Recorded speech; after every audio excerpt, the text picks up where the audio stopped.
We're about to go live.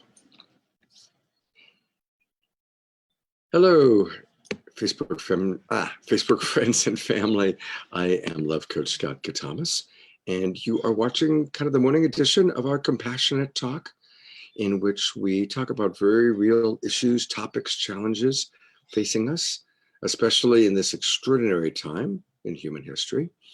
And I have with me today some really wonderful love coaches, Love Coach Adrian up in Portland and Love Coach Candace out in New England. And today's topic is how to set boundaries with compassion and how to have that equal mutuality in our relationships. And we're going to hear from Candace and Adrian in a moment, kind of your thoughts about that. One of the things that we like to do in Love Coach Academy is we speak from our own personal experience. So even with this topic, I'm going to talk about where it's difficult for me personally, where it's where I use certain tools, the tools that I teach.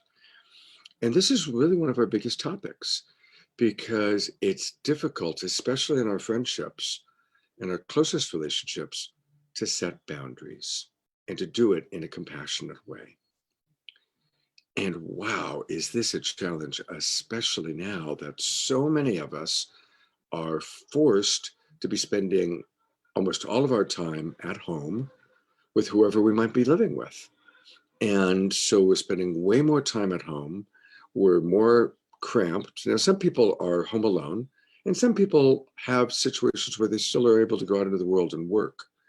But so many people are jammed at home, and all of a sudden boundaries are really important. And even in my household, I actually have 5 people who live in my house. It's pretty crowded. And I'm the only one who's really working full-time. I'm like working beyond full-time. So I've had to set really clear boundaries that I'm not available to just socialize, that I'm like really in work mode. And, you know, when I go to the kitchen and one of my roommates is there and they want to start chit-chatting with me, or even if I'm having a meal, it's like I'm usually like this when I'm checking my phone and catching up on things, and I'm not very available for chit-chat. And that could make me look like a real snob or like I don't care about them. So that's been a challenge I've had in my household. Before we get into the solutions, I'd like to hear from Adrian and then from Candace, where maybe you're finding challenges in setting boundaries in your relationships. Adrian, you willing to go first?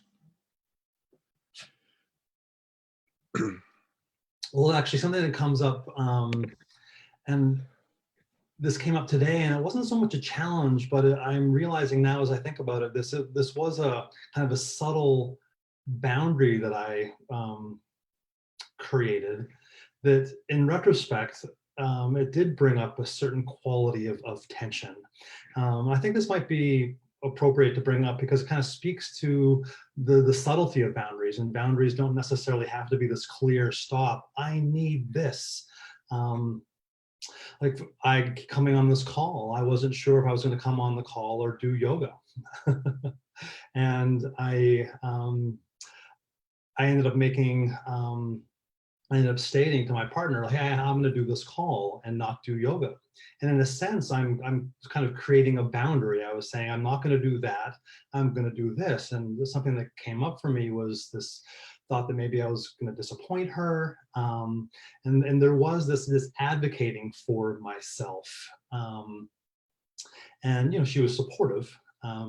You know, but theoretically, it could have gone a different direction. She could have expressed disappointment. I really thought you were going to do this with me. We committed to doing yoga, and it wasn't that. But there was an essence of me creating a boundary, and there was some concern and fear there. And I was ultimately advocating for myself. So, you know, it's yeah, that was something that came up for me today. Well, you chose to work on relationship yoga, right? Yeah. And that's really what we do. I mean, you know, here in Love Coach Academy, it's relationship yoga. Candace, how about you? I know that your mom lives with you. How's it going with you setting boundaries with her and her setting boundaries with you?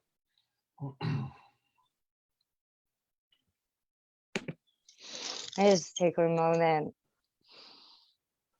Oh, so, one of the big things is not wanting to hurt her feelings. That's like, I don't want to hurt her feelings. And similar, very similarly to what you shared, my mom, I asked her to stay with me temporarily to help me with going blind and adjusting to this.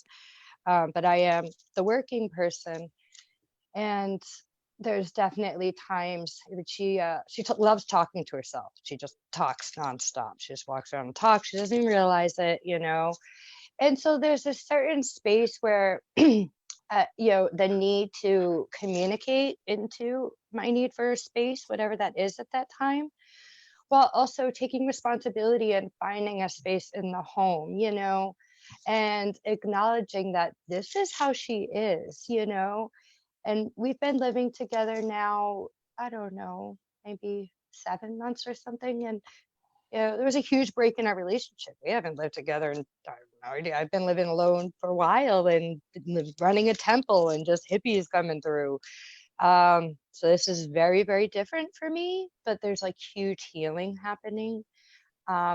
She also on her end, I know I'm watching her learn through our relationship in communicating and establishing boundaries in her outside relationships.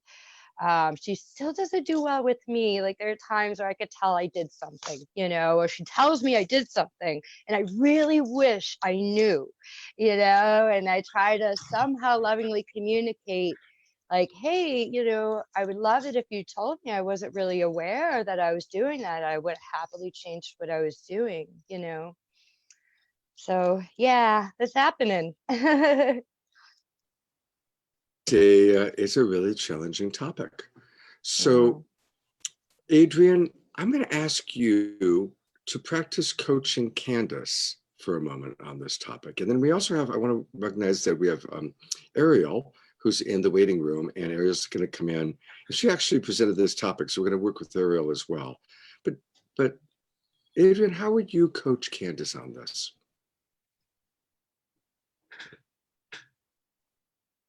Hello? Hello? Hi. Hello? Not sure what happened to Adrian. He seemed to have disappeared there for a moment. So, well, while we do that, what I'm going to do is I'm going to go ahead and bring Ariel onto our webinar room.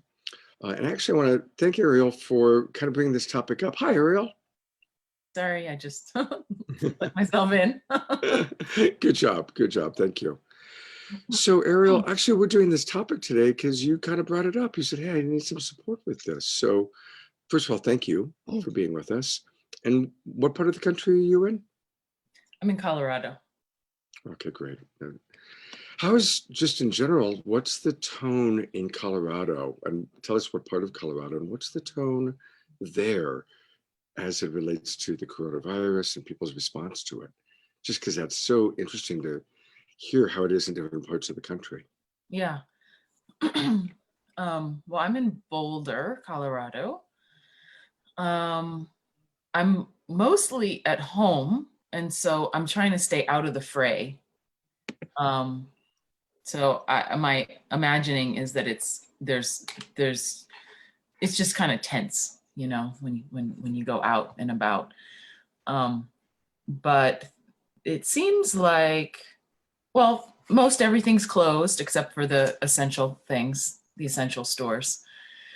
And people have recently started wearing masks out and about, whether they're running or biking and that kind of thing. And I think, I don't know. I mean, my take is that everybody is just, it's bringing up what it needs to bring up for people, just in a more accelerated way. I think that's a really accurate take. Yeah. So it's kind hard, of like everything's escalated. Hard to generalize how it's affecting. It just seems like each person differently. Yeah. Yeah, I think that's really accurate. And that actually dovetails into the topic. It's like, okay, now all of a sudden, relationships that are challenging are even more challenging. Topics and issues that have been difficult are accelerated or expanded or exaggerated. Um, and so thank you for coming on and share with us a little bit about the challenge you're having. Yeah. So the one I chose for today is an old friend of mine, and this is a recurring issue that mostly we avoid, or we just try to avoid because it has turned into conflict many times and we haven't really worked it through. And it's where it seems like it comes up when I'm having a feeling of not feeling anxious, like I'm not getting what I'm wanting, or I'm feeling trodden over, kind of interrupted, or given advice when I don't want it, or something like that. And so there's a sort of a double situation happening where there's the initial thing that I'm feeling like, oh, I don't feel like I have enough space, or I want to feel more heard. And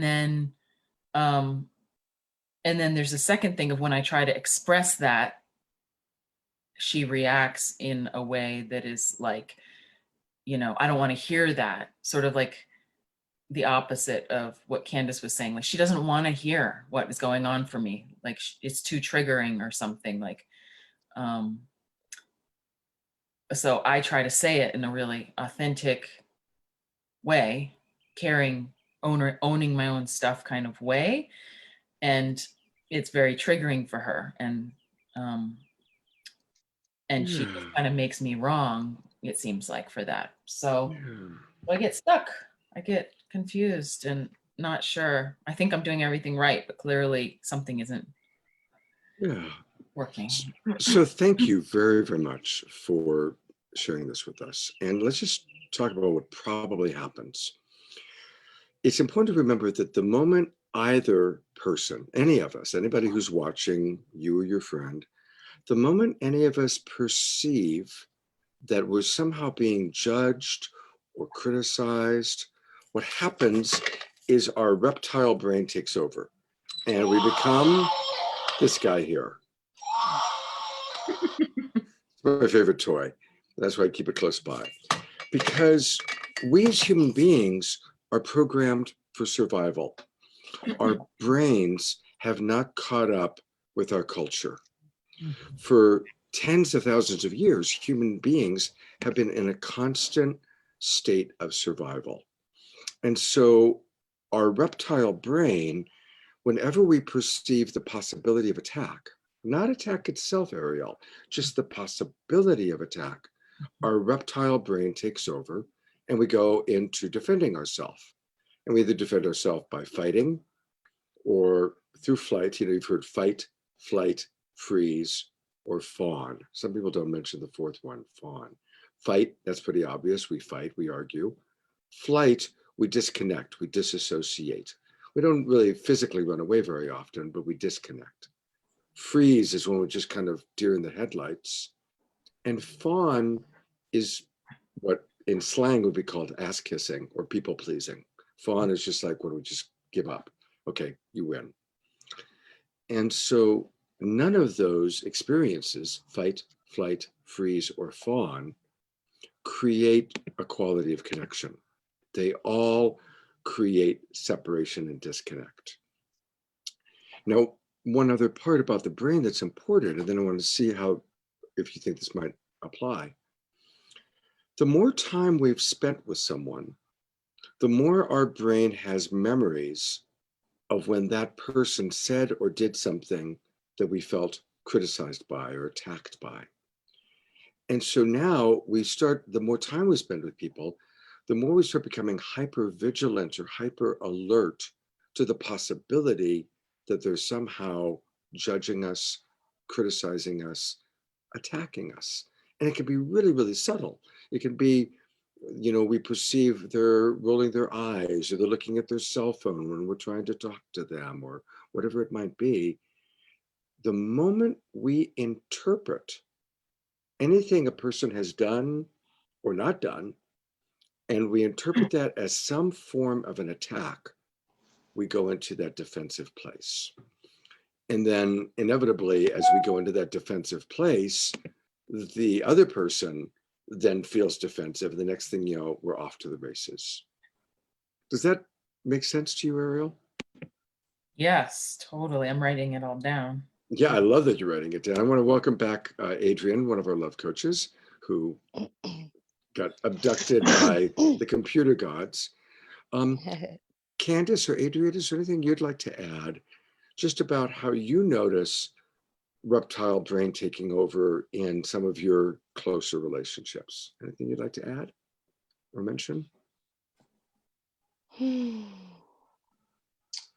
Well, I kind of missed what you were saying there, Scott, but I caught the tail end. I find that I'm most triggered when I have the perception that I'm doing a good job, that I'm doing the right thing, that I'm showing up in the way that I want to be, and I'm being perceived that I'm not, that I'm being judged unfairly. I think that's probably lately, especially, my biggest kryptonite around losing my balance, or I go into like, no, I'm not, you're not seeing me accurately, you're not seeing me accurately, for sure, by far. Yeah, I just caught the tail end of what you were saying, Scott. I might be able to share more if I yeah, of course, the body of what you were saying, but that's what came alive immediately as I was hearing what you were sharing. And how about for you, Candace?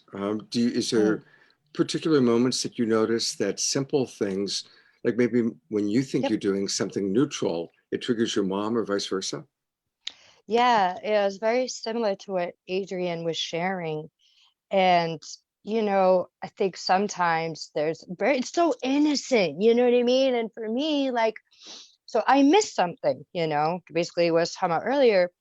And so, like, blindness, my mom is verbally saying something, but her words aren't really expressing it. And there's a visual element to it too. And I'm totally missing it. And I'm perceived as I'm ignoring or not paying attention.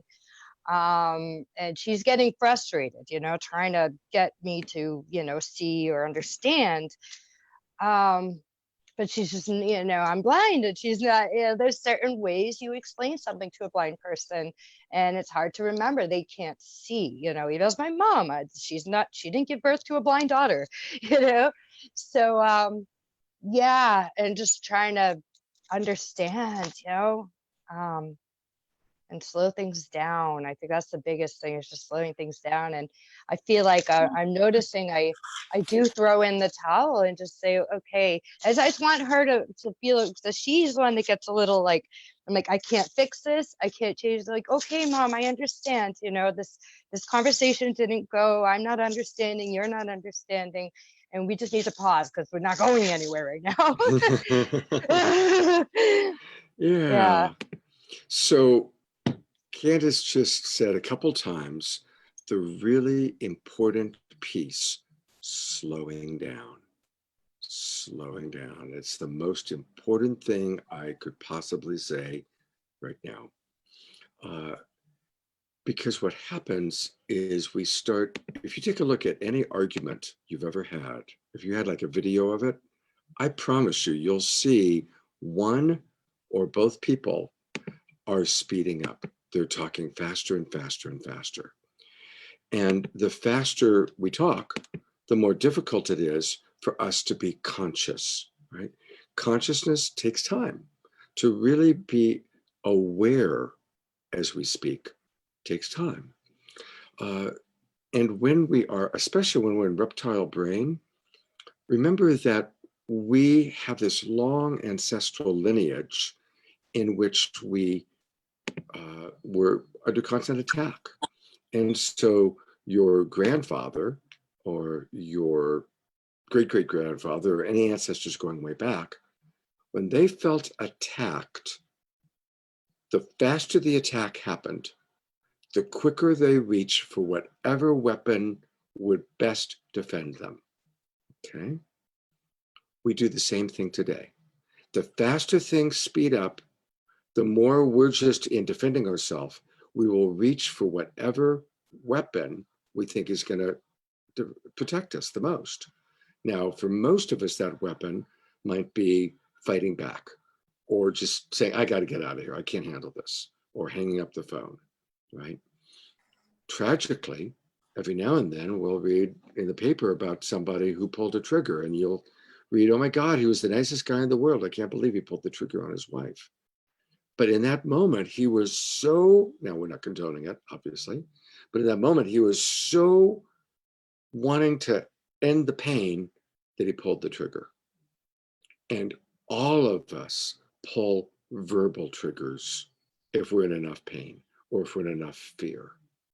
Now, bringing it into a less dynamic confrontation, bringing back, say, to Ariel and her friend, if Ariel's really wanting to set a boundary and the friend is interpreting that boundary as, you don't care about me.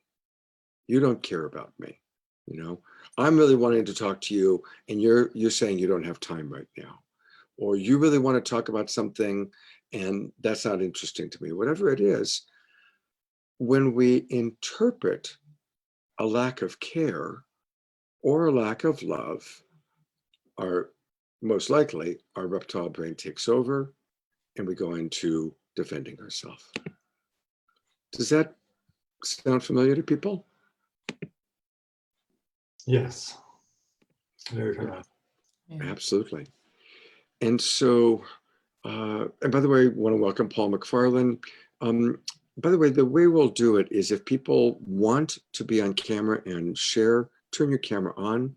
Otherwise, if you need to take a break or you're not wanting to participate for a few minutes, just turn your camera off and you'll automatically leave the screen. So that's just a little thing. Also, Candace, on a technical level, you've got these wonderful bracelets on your arm, but every time you shake and shiver and move, Okay, and okay. we hear this clinking Okay. sound. Yeah. I've had this happen at meditation events and yoga events of like, oh, I got to get off.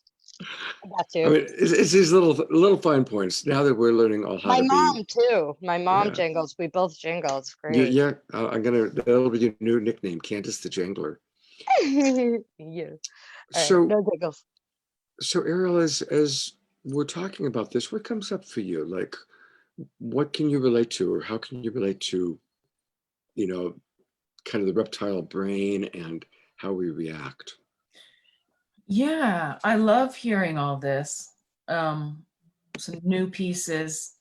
Just, I love hearing, I can't hear this enough, like I've heard this before and it's just such a good reminder because it's such a different state, that I go in or that I live in at times, this triggered place.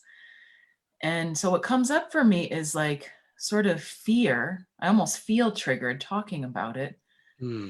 Like, oh my God, I want to figure out, right? My pattern is figure out how to not do it, or to do it better, or how do I, so I can tell I can't even think straight because I can't even, so I just feel like myself getting triggered and speeding up and like, because I so want to do things differently and have a different result.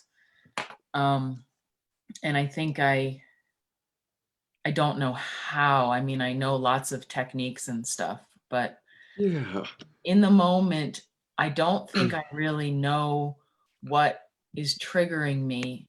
And if I do know and I say it, it seems to only make things worse with this friend. Right. So first of all, I'm really appreciating that you're with us, and I'm really appreciating your vulnerability. And I'll have Adrienne and Candace offer some thoughts in a moment. But here's one initial step. We all want to be cared for, Ariel. We all want to be cared for. And so if you're in that situation with your friend or anybody, and you're noticing it's beginning to speed up, the key is to notice the very first moment of agitation or discomfort.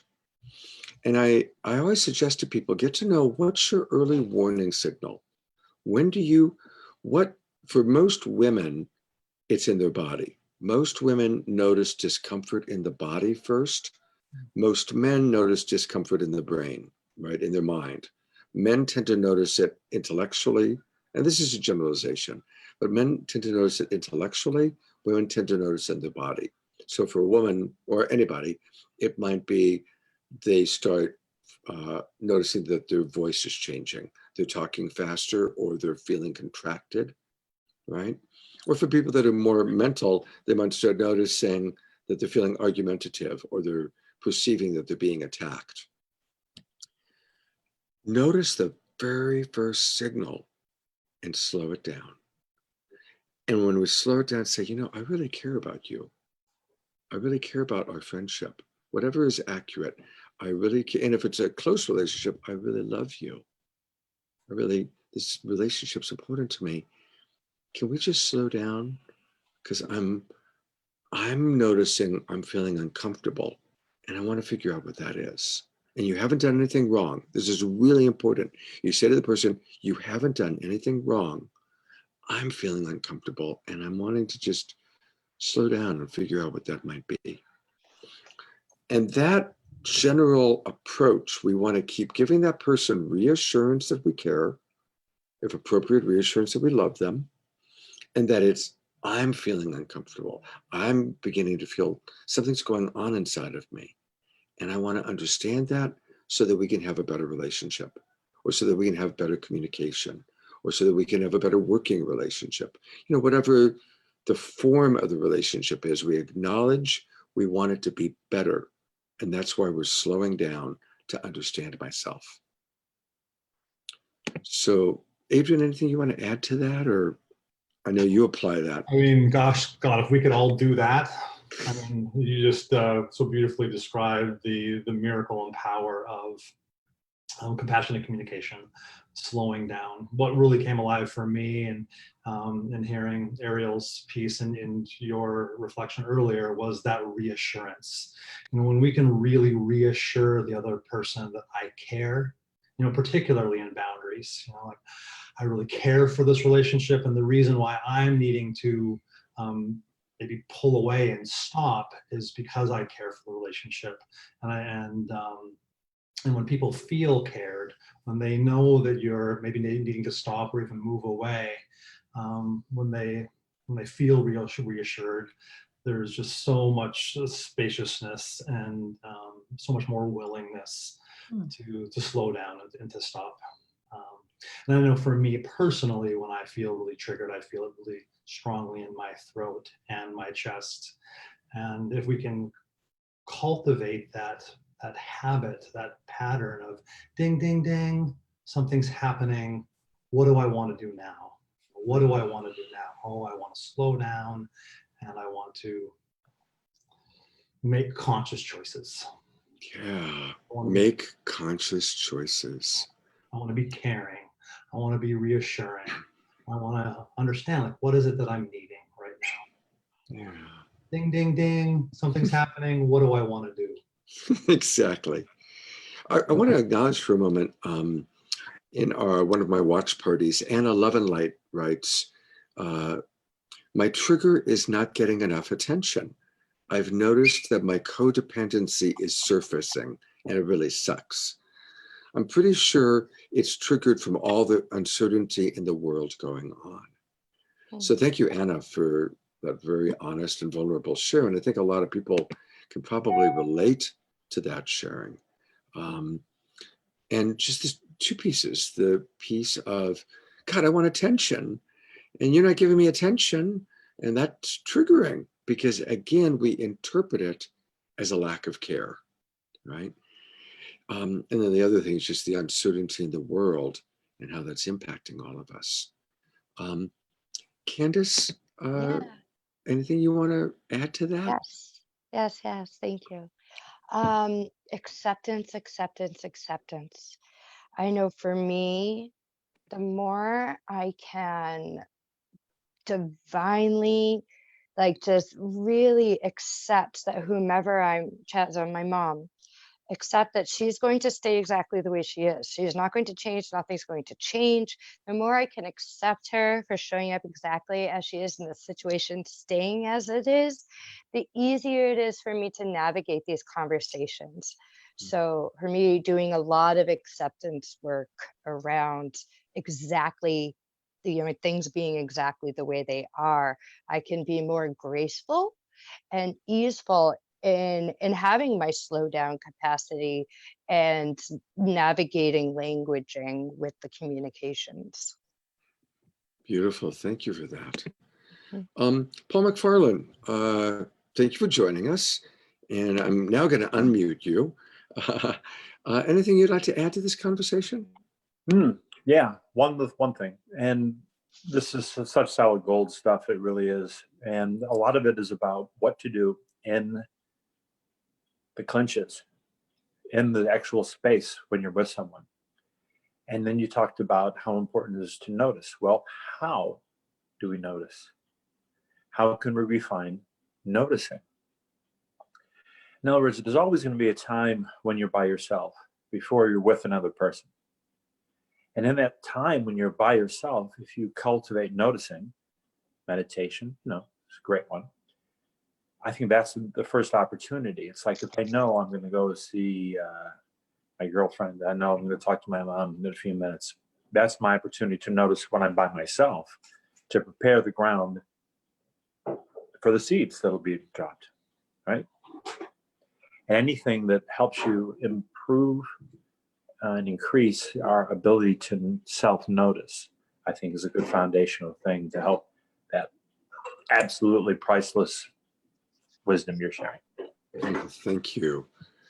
I want to, I'm going to go back to a moment. Anna Levenlight, who's again in one of our watch parties, added a little bit more. She said, I have some fears coming up because of all that's going on, and I need to feel safe and secure for me and my daughter. Sometimes I feel so alone. And then she's thanking all of us for our support. Mm. So just want to put that out there. Does anybody have any thoughts about how you're relating to that sense of feeling alone? I know that's a big one for you, Candace, being blind. So just resonance about feeling alone, or any tools to offer about how to manage the fear that can come with the uncertainty of the world right now? I can share. Okay, thank you. So as a blind person, I'm discovering a whole new sense of alone.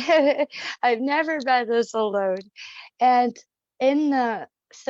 but like I said, I feel like I have COVID Candace. I have a mind virus that's my own, that I will always have, and I've been struggling with, and it's taken on new forms since going blind. But since the corona thing, as a homebody, as a person that's alone a lot and doesn't have as much access, holy shit, right now, there are so many more access points happening for more introverted people, more homebodied persons, people that are more alone. I suck at the internet and technology, and I need a lot of help. But there's some amazing people doing some amazing things. Like right now, like that global thing. We're connecting. Like I'm in New Hampshire, the state of plaid. A lot of the people that I deeply connect with, like people who love Coach Academy, are in California. That's why I moved to San Diego, but then I went blind and I've been feeling really alone. I've lost my community. I don't do events anymore. And so I can really relate to that aloneness. But right now, I am seeing a break in my depression and in that sense of being alone that I haven't felt in a really long time. So I feel you. Just on a personal level, like, holy shit, like I can understand the fear, like I shared before. I'm scared that if all of a sudden everything gets better, right? Then all these new access points I'm having as a homebody is going to stop. And then I'll be all alone again with COVID Candace. so I can really relate, and I really try to just soak up all this magic that's all these people coming together and trying to make things more available to people from their home. It's I'm finding it's really helping me.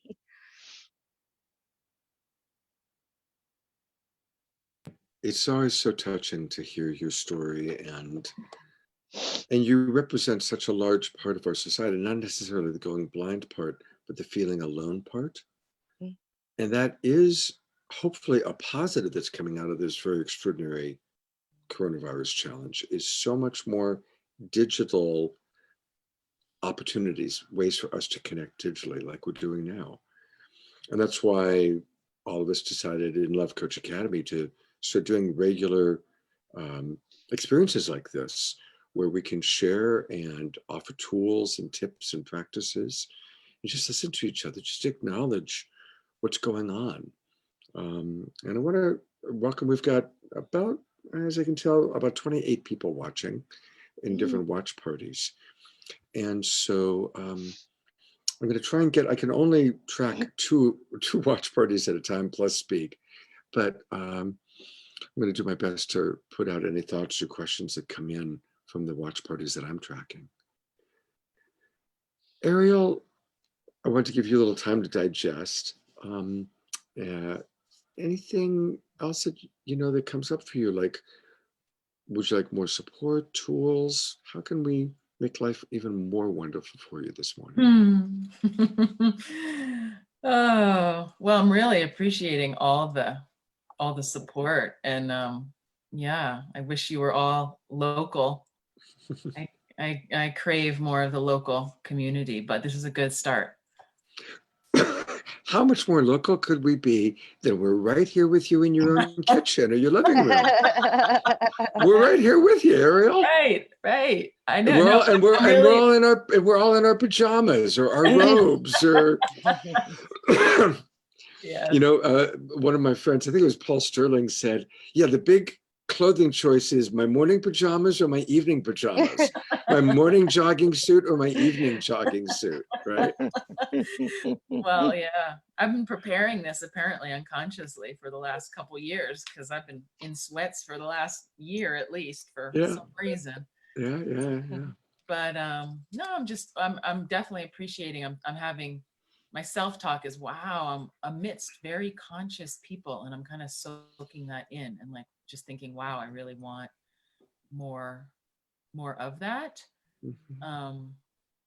I don't know. I mean, that's what's coming up in this very moment, is just that I challenge myself. I think like I don't know quite how to find more conscious people, and I think I tend to have real challenges. I tend to challenge myself by connecting with people who don't have these skills as much.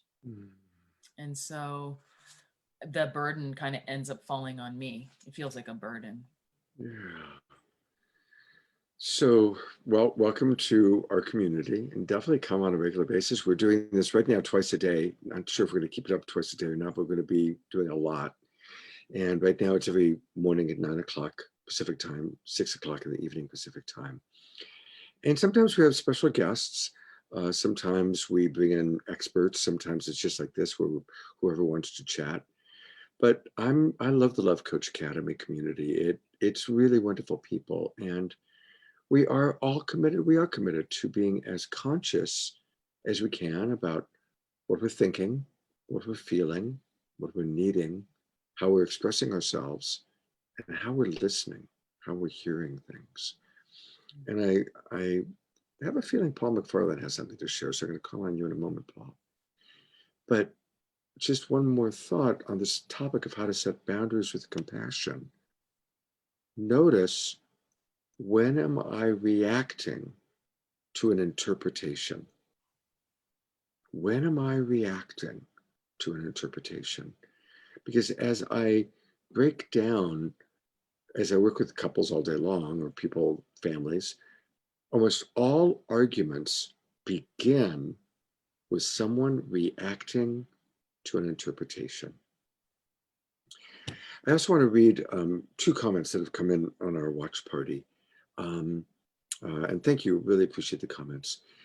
Inez writes, and I think this is kind of in relationship to you, Candace, as someone who's very introverted and naturally isolated from others, I'm in a setting with another or others, and by default, I am hypersensitive to my surroundings, mainly hypersensitive to people's body language, their actions, and their reactions to any given situation.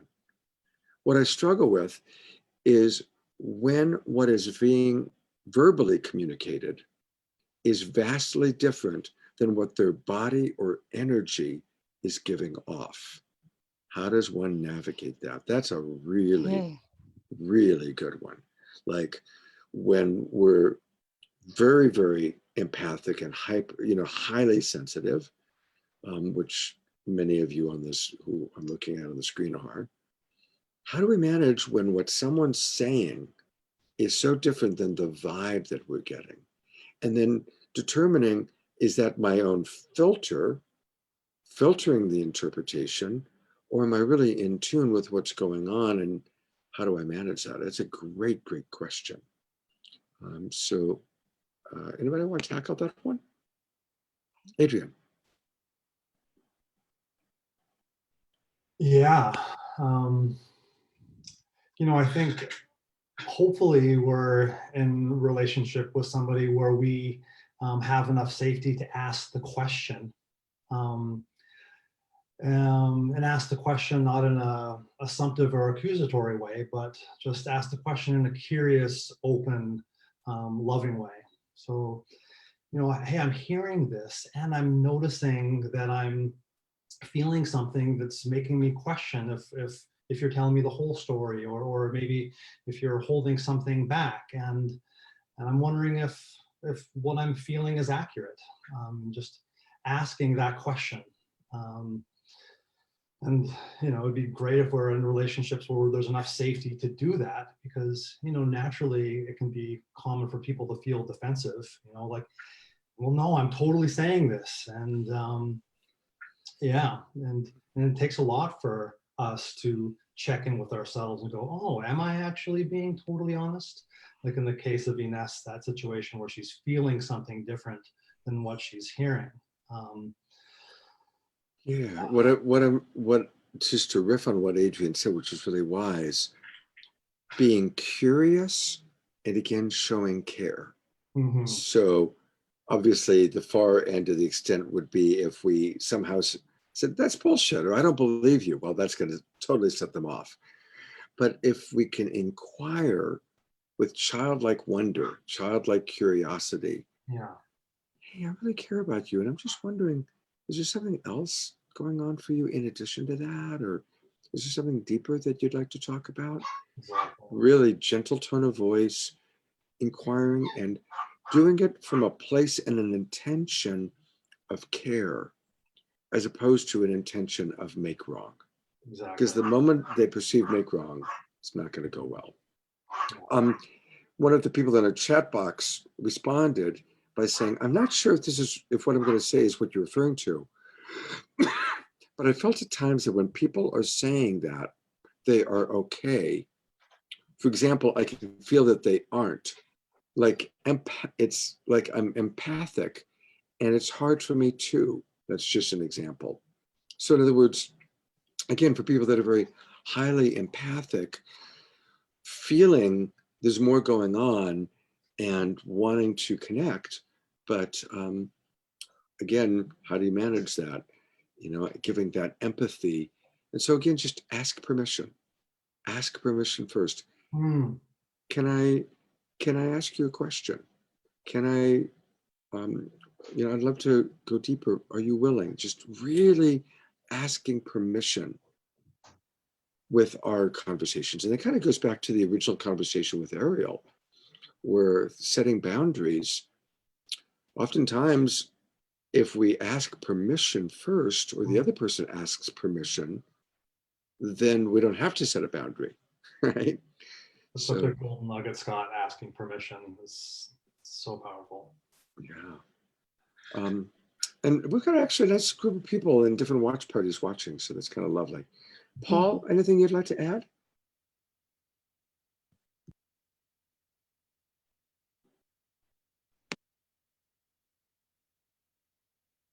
I'll share. Okay, great. And Paul, Yeah. you're still muted, but Candace, you go ahead and share. Okay. Yeah, I could really, really relate to this. I identify as a highly sensitive person. I always have. But since going blind, like you can hide an object from me, but you can't hide your feelings.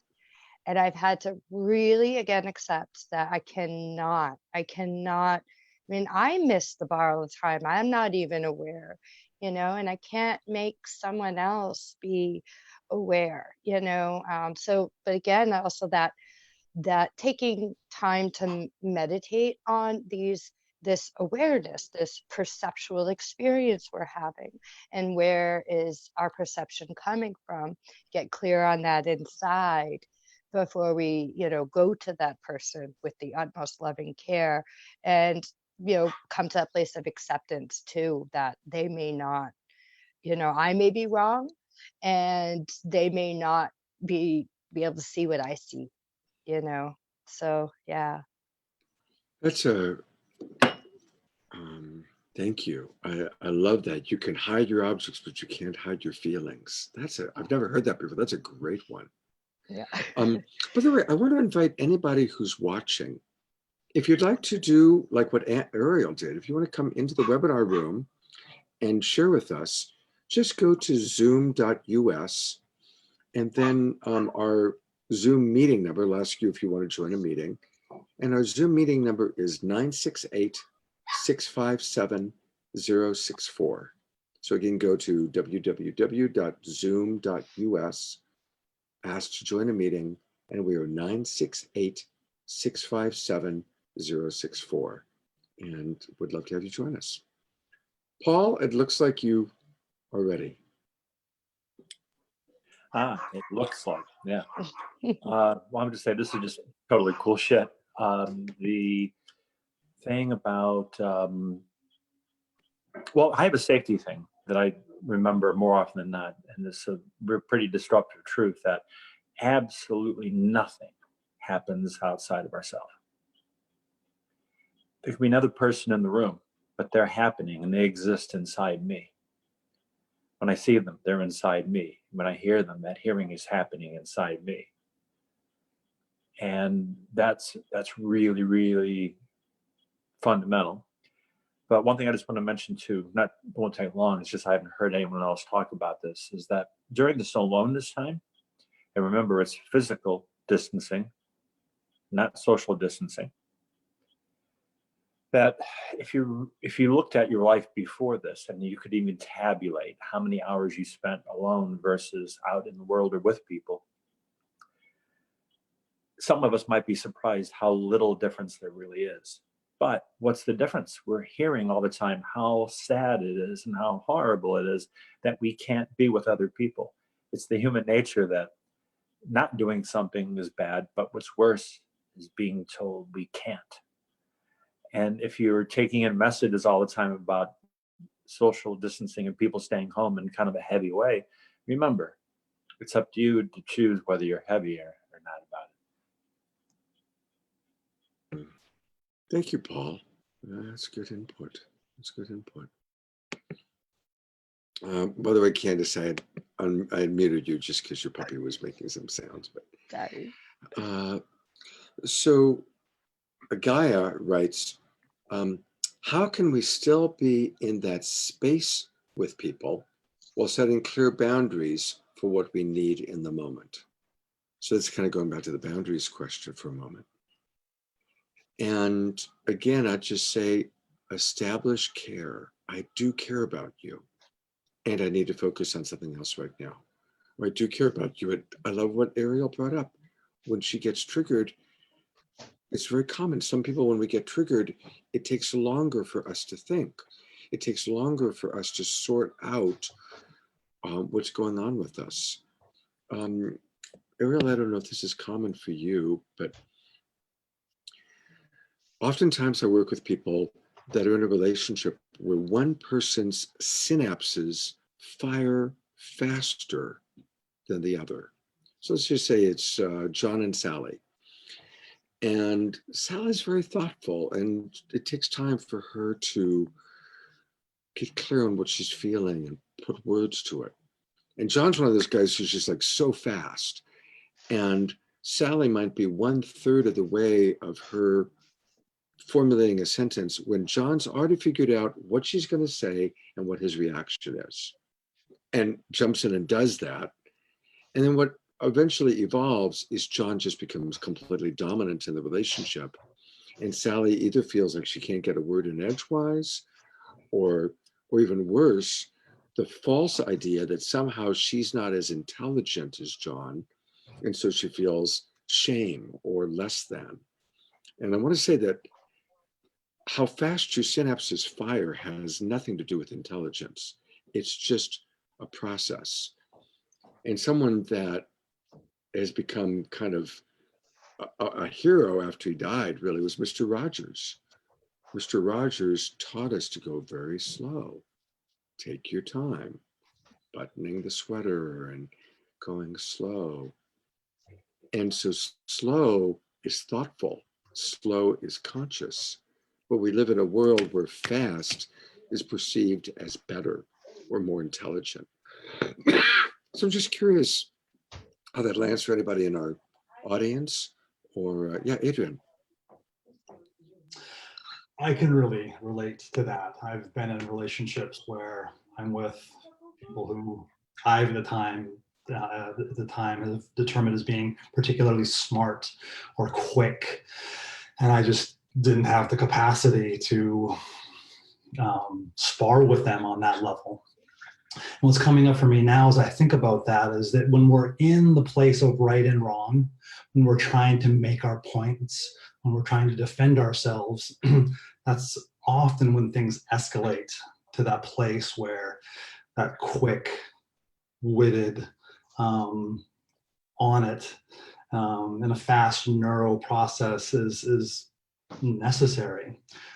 But when we move into a place of trying to understand each other, when we move into a place of trying to care for each other, when we move into a place of expressing how it is that we're feeling, things naturally slow down.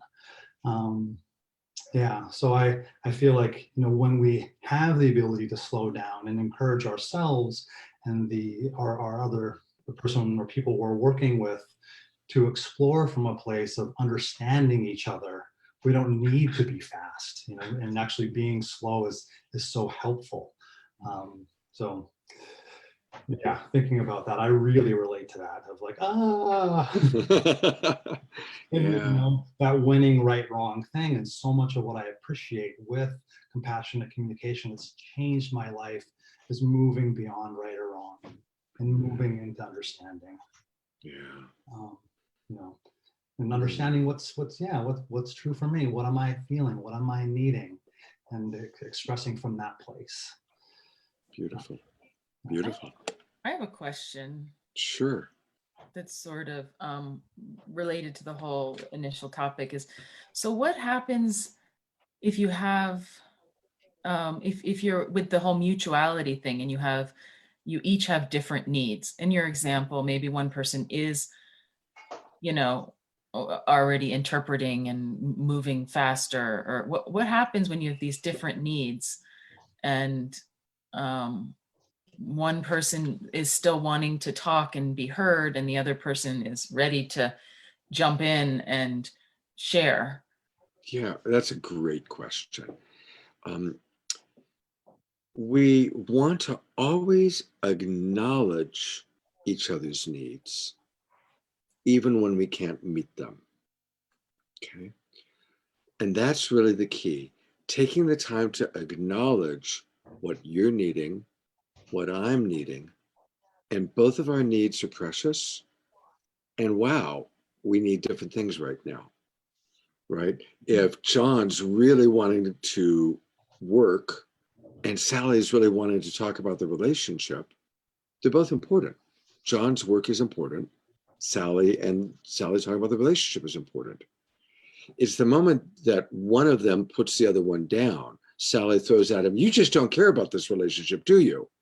Or John does, "God, stop bothering me," right? Like those are both pretty common reactions that could happen when those different needs are present. Well, Obviously, the moment either of those do those offensive things, they're going to get defensive, reactive, etc.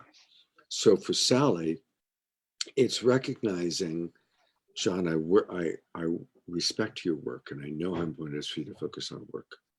When would you be available for us to talk about our relationship? And for John, honey, our relationship is important to me. And I need to work now. Can we talk about this over dinner? Can we talk about it tonight? So it's understanding each other's needs, acknowledging each other's needs. And when the needs are different, not going into make wrong or power struggle over it, acknowledging the difference and respecting each other. So what if that makes sense, but what if you're both wanting to have a conversation? You're both really, that is your common desire, but this thing about having different needs within the conversation, it might be a pacing thing, or it might just be about, okay, my friend has thought that I've talked enough and she wants to contribute, she wants to offer something, she wants to share her opinion. And, you know, so how, so within the conversation, there becomes this trigger where I think I interpret that she doesn't, you know, want to hear me, and she starts Right. interpreting that I don't want to hear her. Right. And yeah. So first of all, how perfectly human. That's one of the mottos of Love Coach Academy, is how perfectly human. And my mentor, Marshall Rosenberg, offered a solution to what you're describing that's very different from the way most of us talk. And his solution was one thought at a time, 60 seconds or less, and then ask for reflection. And it creates, when you do it that way, it creates a real dialogue. But when we talk too long and we have multiple thoughts, I'm a professional listener. I can't track more than 4 thoughts at a time. Like when I'm listening to a client talk and I'm getting paid well to listen and track, after 4 different thoughts, I have to stop them. And usually I'll stop them once they start to go into the second thought, just to reflect back my understanding of the first one. Okay. Now, for people that are not professional listeners, right, you know, you hear the first thought and you want to react to it or respond to it. But then the person's on to the second thought, and then the third thought, and the fourth thought, and you get lost and you get frustrated. And then the other person doesn't feel heard because you didn't reflect back your understanding of those first few thoughts. And so everybody's frustrated. Sound familiar, right? So one thought at a time. What did you hear me say? How do you feel about that? What's your response to that, right? And that keeps us in dialogue and connection, right? I'd love to open it up to anything that anybody else wants to add to how you do that, or how you relate to that. Adrian can't. Yeah, Adrian. Yeah, I can relate to that for sure. I'm sure we all can. I think when we're in a challenging conversation, our different styles, if we have different styles with the person we're talking with, really come alive. I think one thing that you're speaking to, Scott, whether it's the 1 minute reflection or something different, sometimes coming to an agreement around how we're going to talk or how much time we're going to take can be really helpful. I know that's helpful with my mom, because my mom is the kind of person, and we all have this tendency where we hear something and we really want to come in. We really want to reflect express what's on our mind. And I oftentimes with my mom, particularly when we're having, well, not even when we're having a challenging conversation, is ask her, hey, I'm not finished my thought. Would you be willing just to wait for a little bit? But when we're in more of a challenging conversation, actually just setting up a guideline. Hey, would you be willing for me to take a chunk of time? And could you please hold off on giving me your response until that time is over. And that way it sets up safety. And I really appreciate the 1 minute in reflection is a really great structure and a really great agreement to create. But structure and agreements are really helpful in this. And with all of this, I could go on and on about the power of agreements, getting clear on what we need, how we want to operate, and going, hey, I need this. Do you want to play with me in this way? Oh, no? Okay, how do you want to play? When do you want to do the dishes? You know, et cetera, agreements. And then conversations, so powerful. I really want to acknowledge you, Adrian, because I learn about structure and order from you. You're so good with structure and order. Adrian is one of our senior love coaches. And when we're doing our, we have classes every Saturday morning. We have a relationship essentials class, which you're welcome to join if you're interested, Ariel, or anybody watching. And it's a class that goes on for 2 hours every Saturday morning where we learn and practice compassionate communication. And usually what we'll do is we'll have a teaching, and then people will go into breakout groups, breakout pods of 3 or 4 people to practice whatever we're working on. And I'm usually the person that, you know, sets up what we're going to do and then put people in the pods. And Adrian is always the one who goes, now, Scott, how much time do we have? Exactly what do you want us to do? And you're so good at helping to make sure that I'm clear in my instruction and clear in the structure or the order of what should be taking place during the breakout rooms. So I really appreciate you. You are my wingman when it comes to structure and order, Adrian. Thank you. Thanks, Scott. Yeah, and I just want to say that was really helpful, Adrian, as well, because yeah, it's usually in the more heated situations where this dynamic shows up with my friend, and I don't even know it's necessarily a heated situation, but I'm needing to talk about myself, say, and I'm assuming, okay, she's going to be in the support role and she's going to do it in a way that's supportive. Yeah. You know, and then she does it in her way. And if it's not so personal, it's usually quite helpful. But if she's more invested, then I end up feeling controlled. Mm-hmm. And her help is very controlling in my mind. Yeah. And so to be able to be clear about my needs going in, so that we don't have the same fight over and over again about, you know, her interrupting me or her offering me things that I don't want, or, you know. Yeah. Beautiful. What a wonderful opportunity for her to know you more and for you to share like how you can be taken care of. And so important to like really reassure like how I just feel so much care from you and you want to be there for me. You know, I'm noticing that this would help me, you know, a little bit more, or, you know, what a wonderful way to deepen. That's great. How you guys Yeah. can do each other. 2 things. First of all, I'm glad Mimi's here. So we're going to hear from Mimi, who's one of our love coaches, in a moment.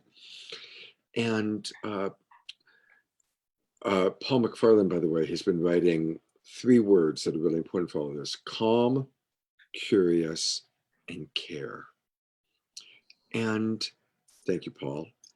And on the care side, Ariel, for you or anybody, when that friend, that over caretaking friend is over caretaking us, we want to thank them for their care. Right? You know, and that's also, you know, it's especially true for anybody that has parents that are still alive, and you experience your parents giving you opinions that you experience as judgment. Who can relate to that one, right? Right? Magic words. Thank you, Mom, for your care. Thank you, Dad, for how much you care about me. Even if it's like, when are you going to get a real job? When are you going to, you know, when are you going to marry that guy? When are you going to divorce that guy? When, you know, whatever it is, right? You know, when are you going to clean your garage? Whatever it is, thank you for your care. I so appreciate how much you care about me. because that's the ninja move, because that's what's really going on, especially with our parents, because they're older. They can't do all the things for us that they wanted to do, but what they can do is offer advice, right? That's what an aging parent can always do. They can offer advice, and they want to offer their perspective, their wisdom, and in their reality, they've known you forever. They've known you your whole life, and so they have a very strong opinion of what's best for you. Now, their opinion may or may not be accurate. It's usually not, but their care is what's there. And they feel seen and understood and valued. And don't we all just want to be seen, understood, and valued? I mean, that's that magic right there, Scott. Yeah, thank you for adding that, Adrian. Thank you.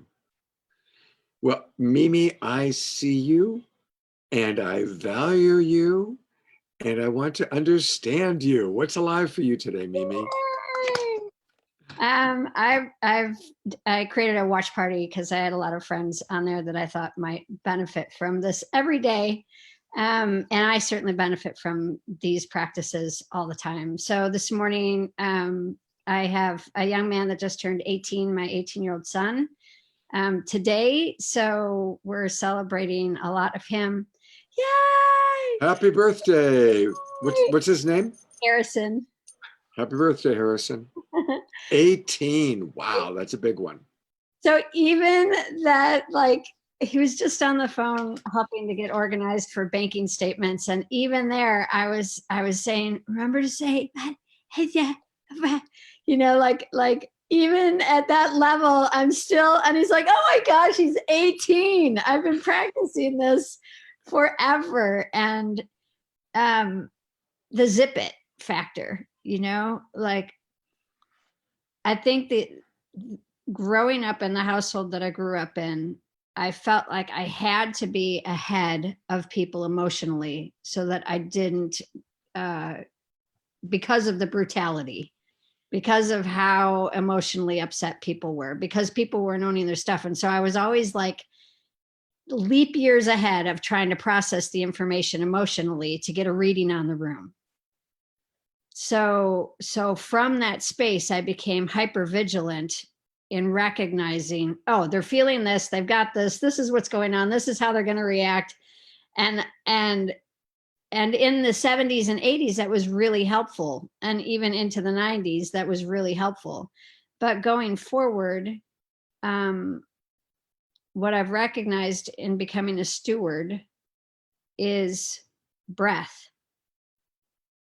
And recognizing that my brain wants to tell them so that I can stay safe. My brain is like, tell them what they're feeling, help them out, you know, like my helper, help them because they're stuck, and help humanity because it's really stuck, versus what would it look like? I've raised 6 children, and the idea of what does it look like with babies, you know, are they going to teeter off the edge where something is, they're going to die from it, or they're going to get scraped up a little bit and then they're going to stand up and then they're going to figure it out. And so in this motherhood and in this parenthood that I think that a lot of them, that I'm in as an emotional literacy coach, it is, how can I be quiet and offer support and offer more room? And my vigilant behavior is also a way to create safety for myself. So I have to own that for myself. Mm. And the last part of that is creating more space for people to be able to own their own emotions, and for me to be okay with that time period. Like I was that person that's like, if you don't like, this is the martyr narcissist part of me. The martyr narcissist is is if you don't have this emotional stuff figured out in the next 7 minutes, it means that you don't care about me the way that I care about you. Mm-hmm. Or within the next, and I'm with like long processors who are very thoughtful. And so for them, it might take 3 weeks to a month to process what I feel like I've gone through in 7 minutes. And really like breathing and being like, okay, it's going to be all right. I honor their process. I love that they're taking the time to figure this out. And I'm like, well, but it doesn't look like they're taking time. It looks like they're working on other stuff. And that's not how I work on stuff. So that must mean that they don't care about me the way that I care about them. And that's not it. It's that people this is a time to be able to offer space for for people to come into their emotional space and feel safe without being judged for how quickly they get there. Thank you so much for adding that. And I so appreciate, Mimi, your vulnerability and honesty about that. And again, notice how she pointed out recognizing when she's reacting and taking personally an interpretation of what they're doing or not doing. And I want to say that over and over, because almost all confrontation and hurt and pain comes when we react to our interpretation of another. You know, like really, homework assignment for everybody watching. When am I reacting to an interpretation that I have of another person? Right? Notice it. And by the way, it'll be humbling because you'll notice you do it all day long. So if you're going to do the practice, be prepared to be seriously humbled. I need to wrap us up. I've got a really important meeting at 11 o'clock, and I still need to eat breakfast and all that kind of thing. I want to thank Ariel for coming on. I love when people come into our webinar room and join us. So thank you for doing that, Ariel. And you got us kind of started with a really great topic. Mimi, thank you for coming into the very end. Adrian, one of our senior love coaches, thanks for being with us. And I also want to thank Candace and Paul, who were with us earlier. And most of all, you who are watching. And a lot of the people watch our replay. In fact, the majority of people who will watch this are not watching live. They're watching the video replay. So you can still put comments and questions into the chat box, and we get notified, and I'll do my best to go in and respond to those, or one of our other love coaches will try and do that. Thank you, everybody, for watching. We will be back tonight at 6 p.m. and tomorrow at 9 a.m. Yes, Mimi? Can you just mention your website? Because I know a lot of people here need to find your website. Thank you. Sure. LoveCoachAcademy.com. LoveCoachAcademy.com. And if any of you have questions or want to find out more about our courses or reach out to me, it's really simple. My email address are my initials, sc@lovecoachacademy.com. sc@lovecoachacademy.com. Or since you're all on Facebook, send me a Facebook private message. I'm the only Scott Catamas on the planet. So it's easy to find me, and I'm public.